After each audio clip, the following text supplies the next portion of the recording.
जय गुरु जी। शुक्राना गुरु जी। अनंतम अनंतम शुक्राना गुरु जी। ओम नमः शिवाय। शिव जी सदा सहाय। ओम नमः शिवाय। गुरु जी सदा सहाय। गुरु जी के चरणों में कोटि कोटि प्रणाम और सारी संगत को जय गुरु जी। संगत जी, कल हमने अध्याय 35 की समाप्ति की थी। आज हम अगला अध्याय पढ़ने जा रहे हैं। गुरु जी की आज्ञा से पाठ को ध्यान से सुने ताकि गुरु जी की ब्लेसिंग्स आपको मिले। जय गुरु जी। देवताओं का पलायन इंद्र आदि के पूछने पर बृहस्पति का रुद्रदेव की अजेयता बताना, वीरभद्र का देवताओं को युद्ध के लिए ललकारना, श्री विष्णु और वीरभद्र की बातचीत तथा विष्णु आदि का अपने लोक में जाना एवं दक्ष और यज्ञ का विनाश करके वीरभद्र का कैलाश को लौटना। ओम नमः शिवाय।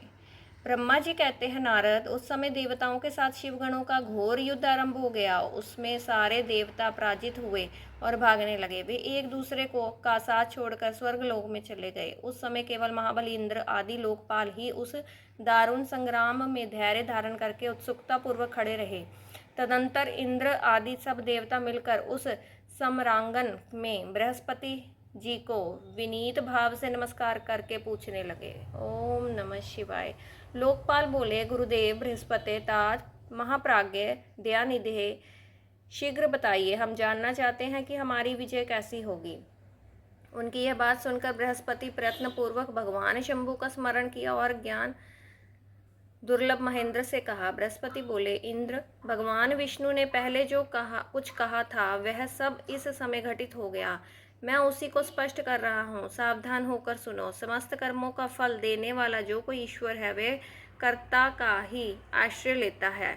कर्म करने वाले को ही उस कर्म का फल देता है। जो कर्म करता ही नहीं उसको फल देने में भी वह समर्थ नहीं है। अतः जो ईश्वर को जानकर उसका आश्रय लेकर सत्कर्म करता है उसी को उस कर्म का फल मिलता है। ओम नमः शिवाय। ईश्वर द्रोही को नहीं, ना मंत्र, ना औषधियाँ, ना समस्त अभिचारिक कर्म, ना लौकिक पुरुष, ना कर्म, ना वेद, ना पूर्व और उत्तर मीमांसा तथा नाना वेदों से युक्त अन्यान्य शास्त्र ही ईश्वर को जानने में समर्थ होते हैं। ऐसा प्राचीन विद्वानों का कथन है। अनन्य शरण भक्तों को छोड़कर दूसरे लोग संपूर्ण वेदों का 10,000 बार स्वाध्याय करके ही महेश्वर को भली भांति नहीं जान सकते। यह महाश्रुति का कथन है। अवश्य भगवान शिव के अनुग्रह से ही सर्वथा शांत, निर्विकार एवं उत्तम दृष्टि से सदाशिव के तत्व का साक्षात्कार अथवा ज्ञान हो सकता है। सुरेश्वर, क्या कर्तव्य है और क्या अकर्तव्य, इसका विवेचन करना अभीष्ट होने पर मैं जो इसमें सिद्धि का उत्तम अंश है उसी का प्रतिपादन करूँगा। तुम अपने हित के लिए उसे ध्यान देकर सुनो। इंद्र, तुम लोकपालों के साथ आज नादान बनकर दक्ष यज्ञ में आ गए। बताओ तो यहाँ क्या पराक्रम करोगे। भगवान रुद्र जिनके सहायक हैं, ऐसे ये परम क्रोधी रुद्रगण इस यज्ञ में विघ्न डालने के लिए आए हैं और अपना काम पूरा करेंगे, इसमें संशय नहीं है। मैं सत्य सत्य कहता हूँ कि इस यज्ञ के विघ्न का निवारण करने के लिए वस्तुतः तुम में से किसी के पास भी सर्वथा कोई उपाय नहीं है। ओम नमः शिवाय। बृहस्पति की यह बात सुनकर वे इंद्र, ओम नमः शिवाय, हर हर महादेव,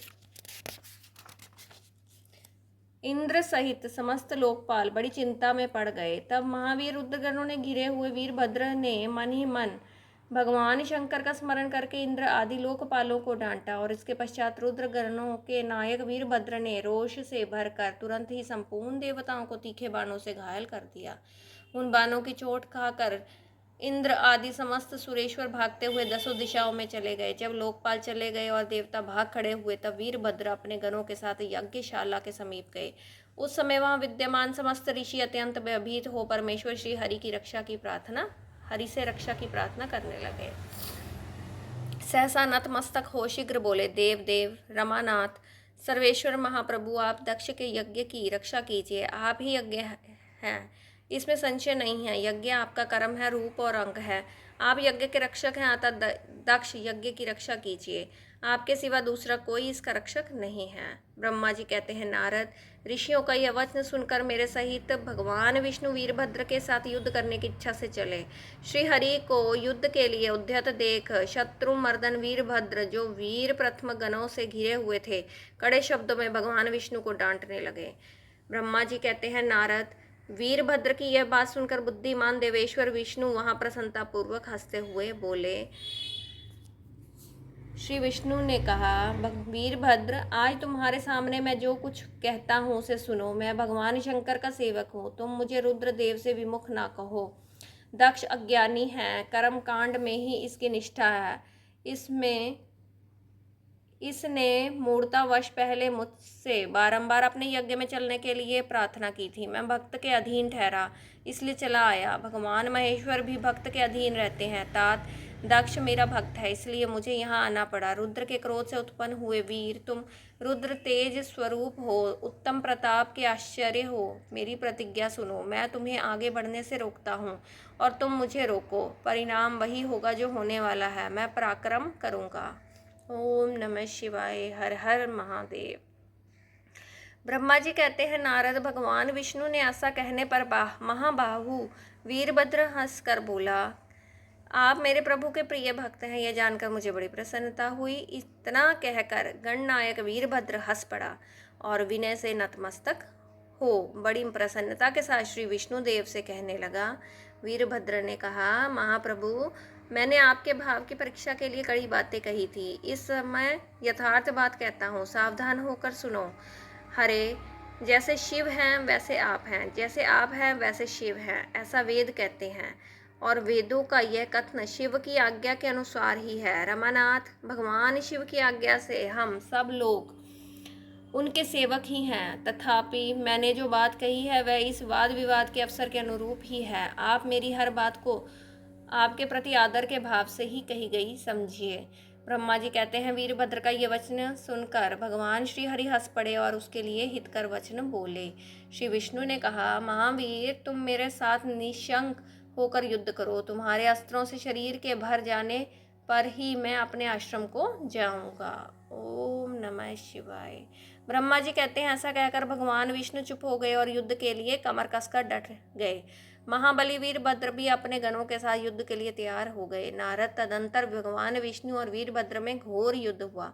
अंत में वीरभद्र ने भगवान विष्णु के चक्र को स्तंभित कर दिया तथा षाडंग धनुष के 3 टुकड़े कर डाले। तब मेरे द्वारा एवं सरस्वती द्वारा बोधित हुए श्री विष्णु ने उस महान गणनायक वीरभद्र को असह्य तेज से संपन्न जानकर वहां से अंतर्ध्यान होने का विचार किया। दूसरे देवता भी यह जान गए कि सती के प्रति जो अन्याय हुआ है उसी का यह सब भावी परिणाम है। दूसरों के लिए इस संकट का सामना करना अत्यंत कठिन है। यह जानकर वे सब देवता अपने सेवकों के साथ स्वतंत्र सर्वेश्वर शिव का स्मरण करके अपने अपने लोक को चले गए। मैं भी पुत्र के दुख से पीड़ित हो सत्यलोक में चला आया और अत्यंत दुख से आतुर हो सोचने लगा कि अब मुझे क्या करना चाहिए। मेरे तथा श्री विष्णु के चले जाने पर मुनियों सहित समस्त यज्ञ के आधार रहने वाले देवता शिवगणों द्वारा पराजित हो भाग गए। उस उपद्रव को देखकर और उसका महामख का विध्वंस निकट जानकर वह यज्ञ की भी अत्यंत भयभीत हो मृग का रूप धारण करके वहां से भागा। मृग के रूप में आकाश की ओर भागते देख वीरभद्र ने उसे पकड़ लिया और उसका मस्तक काट डाला। फिर उन्होंने मुनियों तथा देवताओं के अंग भंग कर दिए और बहुतों को मार डाला। प्रतापी मणिभद्र ने मृगु को उठाकर पटक दिया और उनकी छाती को पैर से दबाकर तत्काल उनकी दाढ़ी मूछ नोच डाली। चंड ने बड़े वेग से पूषा के दांत उखाड़ लिए, क्योंकि पूर्व काल में जिस समय महादेव जी को दक्ष के द्वारा गालियां दी जा रही थी उस समय वे दांत दिखा दिखाकर हंसे थे। नंदी ने भग को रोष पूर्वक पृथ्वी पर दे मारा और उनकी दोनों आंखें निकाल ली, क्योंकि जब दक्ष शिव जी को शाप दे रहे थे उस समय वे आंखों के संकेत से अपना अनुमोदन सूचित कर रहे थे। वहां रुद्र गणनायकों ने सवधा, स्वाहा और दक्षिणा देवियों की बड़ी विडंबना अर्थात दुर्दशा की। वहाँ जो मंत्र तंत्र तथा दूसरे लोग थे उनका भी बहुत तिरस्कार किया। ब्रह्मपुत्र दक्ष भय के मारे अंतर्वेदी के भीतर छिप गए। वीरभद्र उनका पता लगाकर उन्हें बलपूर्वक पकड़ लाए। फिर उनके दोनों गाल पकड़कर उन्होंने उनके मस्तक पर तलवार से आघात किया, परंतु योग के प्रभाव से दक्ष का सिर अभेद्य हो गया था, इसलिए कट नहीं सका। जब वीरभद्र को ओम नमः शिवाय, हर हर महादेव, ज्ञात हुआ कि संपूर्ण अस्त्र शस्त्रों से इनके मस्तक का भेदन नहीं हो सकता, तब उन्होंने दक्ष की छाती पर पैर रखकर दबाया और दोनों हाथों से गर्दन मरोड़ कर तोड़ डाली। फिर शिवद्रोही दुष्ट दक्ष के उस सिर को गणनायक वीरभद्र ने अग्निकुंड में डाल दिया। तदंतर जैसे सूर्य घोर अंधकार राशि का नाश करके उदयाचल पर आरूढ़ होते हैं, उसी प्रकार वीरभद्र दक्ष और उनके यज्ञ का विध्वंस करके कृतकार्य हो तुरंत ही वहां से उत्तम कैलाश पर्वत को चले गए। वीरभद्र को काम पूरा करके आया देख परमेश्वर शिव मन ही मन बहुत संतुष्ट हुए और उन्हें वीर प्रथम गणों का अध्यक्ष बना दिया। ओम नमः शिवाय, हर हर महादेव। संगत जी, यहाँ अध्याय 36 और 37 की समाप्ति होती है। चलिए गुरु जी से आज्ञा ले लेते हैं। ओम नमः शिवाय, शिव जी सदा सहाय। ओम नमः शिवाय, गुरु जी सदा सहाय। गुरु जी के चरणों में कोटि कोटि प्रणाम और सारी संगत जी को जय गुरु जी। गुरु जी का आशीर्वाद सदैव पूरी संगत पर बना रहे। जय गुरु जी, शुक्राना गुरु जी। आप स्वस्थ रहें, अपना ध्यान रखें। कल अगले अध्याय के साथ आपके साथ फिर मुलाकात होगी। जय गुरु जी, जय गुरु जी संगत जी।